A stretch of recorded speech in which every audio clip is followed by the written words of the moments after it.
எது நியாயமான கோரிக்கைகள்? நான் சம்பளம் கொடுப்பது குற்றமா அல்லது முதலாளியா இருப்பது குற்றமா? கால் வயிற்று சோத்துக்கு திண்டாடியவர்களுக்கு கை நிறைய கூலி கொடுத்து போனஸும் கொடுக்கிறேன், அது குற்றமா? எது குற்றம்? தர்மகர்த்தாவாக இருப்பது குற்றம் அல்ல, ஆனால் கோயில் பணத்தில் கை வைப்பதுதான் குற்றம். அவர்களுக்கும் வேலை கொடுத்து நீங்களும் வாழ நினைத்தது குற்றம் அல்ல, அவர்கள் பணத்தை அநியாயமாக எடுத்துக்கொள்ள நினைத்ததுதான் குற்றம். எது அவர்கள் பணம்? அவர்கள் எல்லாம் மில்லுக்கு பணம் போட்டார்களா? அவர்கள் பணம் போடவில்லை முதலாளி, பணத்தை உண்டாக்கினார்கள். அவர்களுடைய வேர்வையிலே தான் இந்த கட்டிடங்கள் எழுந்தன. அவர்கள் விட்ட நீண்ட பெருமூச்சால் தான் இந்த ஆலைகள் உயர்ந்தன. அவர்கள் உழைப்பால் தான் நீங்கள் பெரிய மனிதரானீர்கள்.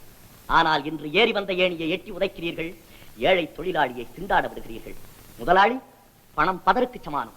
அதை பூமியிலே விதைத்தால் விளையாது. பணமும் உழைப்பும் கலந்தால் தான் மக்களின் நிலை உயர முடியும். நீங்களும் உழைப்பால் தான் முன்னுக்கு வந்தீர்கள்.